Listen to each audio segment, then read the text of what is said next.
Hello दोस्त, good morning to all of you and welcome to my class. मैं हूं प्रभात बेहरा, आपके सामने लेकर आया हूं स्केल ऑफ टेम्परेचर। टेम्परेचर क्या होती है? पहले temperature is the hotness and coldness of any body. इसको मेजर करने के लिए बहुत सारे यूनिट यूज होते हैं।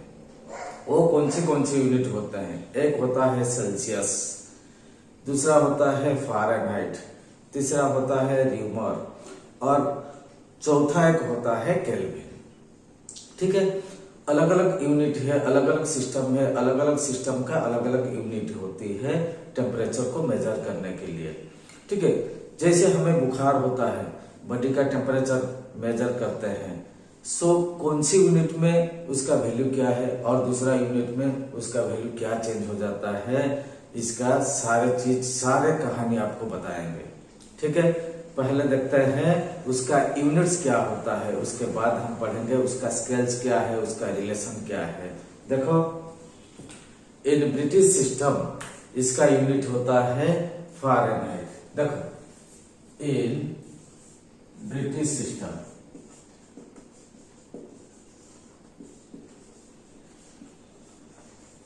इसका यूनिट क्या हो जाता है? फ़ारेनहाइट।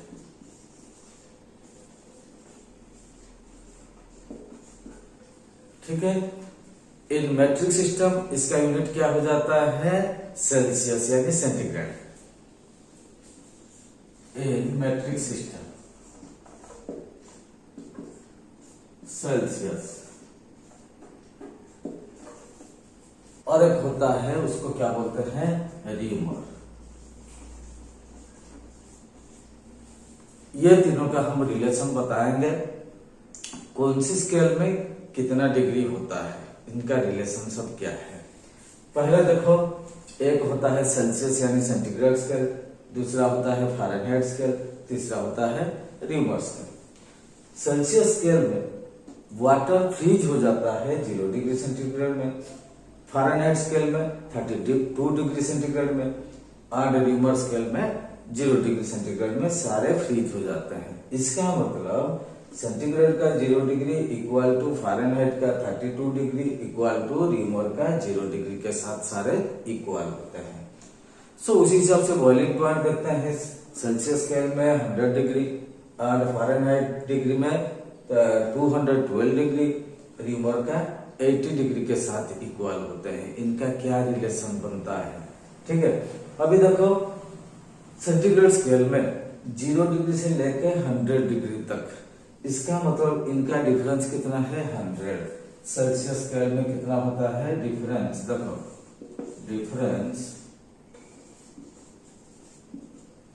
डिफरेंस कितना हो जाएगा? 0 से लेकर 100 तक, इसका मतलब 100। सो ये जो 100 डिग्री होता है, 100 इक्वल पार्ट होता है। 1 पार्ट कितना होता है? 1 degree. So 1 part equal to 1 degree centigrade होता है। ठीक है, फ़ारेनहाइट स्केल में क्या है डिफरेंस? देखो, 32 डिग्री से लेकर 212 डिग्री। देखो, फ़ारेनहाइट का देखो, 212 से लेकर 32 डिग्री, इसका मतलब दोनों का डिफरेंस कितना हो जाएगा? 180 डिग्री। ठीक है, 180 डिग्री जो होता है, इसका मतलब स्केल सेम है, इसका जितना स्केल है इसका भी इतना स्केल है। सो ये जो डिफरेंस को 180 इक्वल पार्ट करेंगे। सो 180 इक्वल पार्ट मतलब 1 पार्ट कितना हो जाएगा? 1 डिग्री फ़ारेनहाइट जैसा हो जाएगा।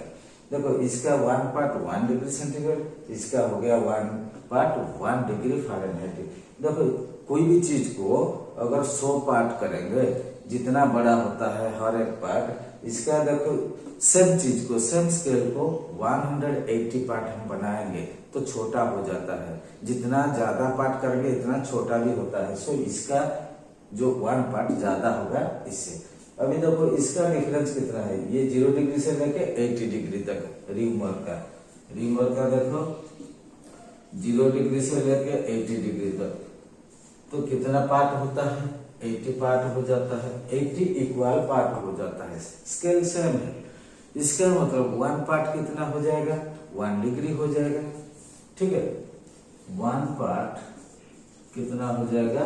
1 डिग्री रीमर हो जाएगा। ठीक है, देखो इसका 100 पार्ट, इसका 180 पार्ट, इसका 80 पार्ट सारे बराबर होते हैं। इसका तो 1 पार्ट इसका जैसे बड़ा हो जाएगा इससे, फ़ारेनहाइट का 1 पार्ट से, ये सबसे इसका मतलब छोटा छोटा पार्ट हो जाएगा। 1 पार्ट इसका जो है सबसे ज्यादा पार्ट किसका है, इसका, क्योंकि सेम स्केल को हम 80 भाग करते हैं, सो 1 भाग थोड़ा बड़ा सा रहेगा। ठीक है, सो ये तीनों का रिलेशन क्या है अभी बताएंगे। देखो ये तीनों स्केल का हम रिलेशनशिप बताएंगे अभी। देखो ये तीनों scale, centigrade scale, Fahrenheit scale and Reaumur scale. देखो सेंटीग्रेड स्केल का 100 part equal to Fahrenheit scale का 180 पार्ट इक्वल टू कितना हो जाएगा, रीमर का 80 पार्ट के साथ बराबर हो जाएगा। उस हिसाब से क्या रिलेशन बनता है, देखो सी फॉर सेंटीग्रेड, सेंटीग्रेड का 100 पार्ट इक्वल टू एफ, यहाँ कहां से शुरू है, ये 32 से, so F minus 32 degree, F minus 32 degree divided by 180, क्योंकि ये 180 पार्ट हुआ, equal to R by 80, R by 80। ठीक है, ये देखो तीनों डिनोमिनेटर 100, 180 एंड 80, ये तीनों 20 से डिवाइड हो जाएंगे। देखो 25 जा, 29 जा, 24 जा, इसका मतलब C by 5 equal to F minus 32 by 9 equal to R by 4। ये होता है रिलेशन। सो ये रिलेशन को लेके हम एक स्केल से दूसरा स्केल को हम कन्वर्जन कर सकते हैं, जैसे सेंटीग्रेड से फ़ारेनहाइट, फ़ारेनहाइट से सेंटीग्रेड, फ़ारेनहाइट से रीमर, रीमर से सेंटीग्रेड। ऐसे हम कोई भी प्रॉब्लम आएगा हम सॉल्व कर सकते हैं। कोई भी टेम्परेचर का जो होता है तो एक स्केल से दूसरा स्केल को हम कन्वर्जन कर सकते हैं। अभी एक दो एग्जाम्पल देंगे, आपका पूरा समझ में आ जाएगा। देखो एग्जाम्पल नंबर 1, मान लो कुछ सेंटीग्रेड दिया है, उसको फ़ारेनहाइट में कन्वर्ट करेंगे। मान लो 50 डिग्री सेंटीग्रेड, तो कितना फ़ारेनहाइट होता है, इसको हम अभी सॉल्व करेंगे। सो हमें क्या अडॉप्ट करना है, C by 5 equal to F minus 32 by 9, इसको हम लेंगे अभी।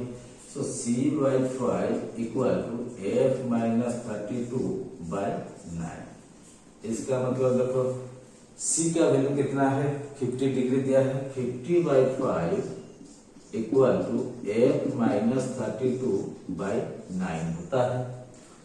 सो देखो 5 1 जा, 5 10 जा, 10 by 1 इसका मतलब 10 है।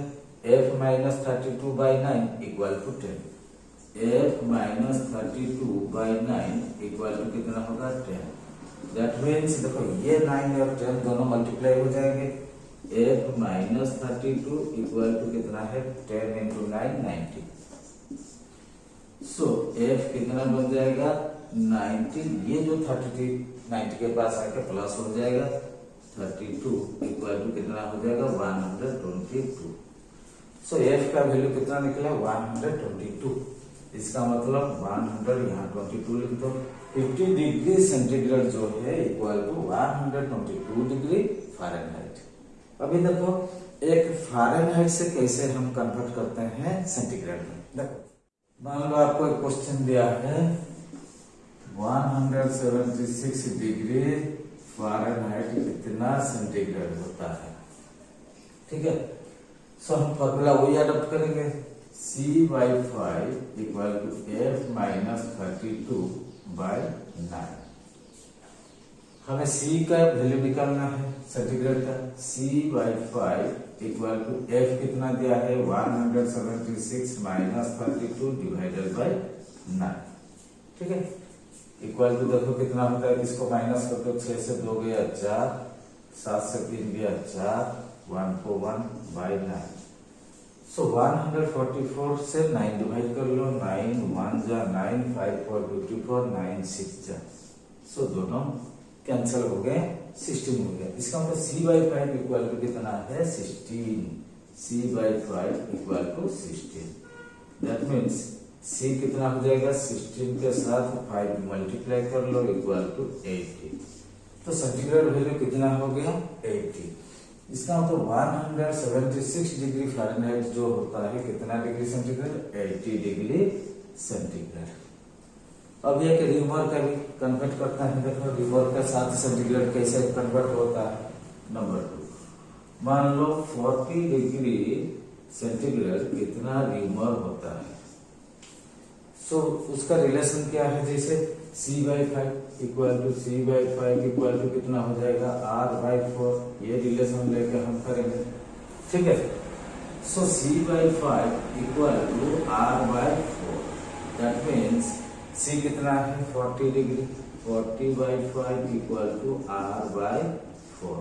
इसका मतलब 40/5 कितना होता है 8 होता है, 5 1 जा 5 8 जा, सो R/4 इक्वल टू 8, R/4 कितना हो जाएगा 8/1 इक्वल टू 8। सो R कितना हो जाएगा, देखो 8 के साथ ये 4 मल्टीप्लाई हो जाएगा इक्वल टू 8 4 जा 32। सो रिमर वैल्यू कितना आया 32। यहाँ क्या पूछा था 40 डिग्री सेंटीग्रेड इक्वल टू कितना रिमर होता है 32 रिमर। सो ऐसे ये सब कन्वर्जन होता है, आपको बस ये चीज याद रखना है C/5 equal to F minus 32/9 equal to R/4। ये फॉर्मूला याद रख के आपका सारे वैल्यू आप कन्वर्ट कर सकते हो, एक स्केल से दूसरा स्केल कैसे होता है। इसको छोड़ के और एक यूनिट है जो कि इसको SI यूनिट बोलते हैं, वो है केल्विन।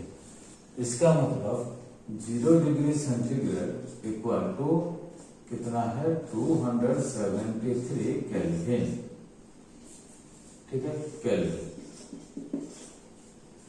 तो सेंटीग्रेड स्केल और केल्विन स्केल, केल्विन होता है SI यूनिट ऑफ टेम्परेचर, ठीक है। 0 डिग्री सेंटीग्रेड के साथ 273 केल्विन इक्वल होता है, और 100 डिग्री सेंटीग्रेड के साथ 273 प्लस 100 कर लो इक्वल टू 373 केल्विन होता है। इसका मतलब जो 0 डिग्री सेंटीग्रेड टेम्परेचर होता है, जैसे वाटर का क्या है फ्रीजिंग पॉइंट यानी मेल्टिंग पॉइंट, सो केल्विन स्केल में 273 के साथ बराबर। जैसे वाटर का बॉइलिंग पॉइंट कितना है 100 डिग्री सेंटीग्रेड, केल्विन स्केल में 373 केल्विन के साथ इक्वल हो जाता है, बराबर हो जाता है। ये हो गया all about our units of various scale of temperature, ठीक है। आपको कन्वर्जन थोड़ा बहुत सिखा दिया, ठीक है। ये बहुत आपके लिए जरूरी है, आपको सीखना जरूरी है, बहुत आगे काम आएगा, ठीक है। हम कुछ नया नया चीज और आगे लेके आएंगे, तब तक आप वेट करना है, ठीक है। Thank you.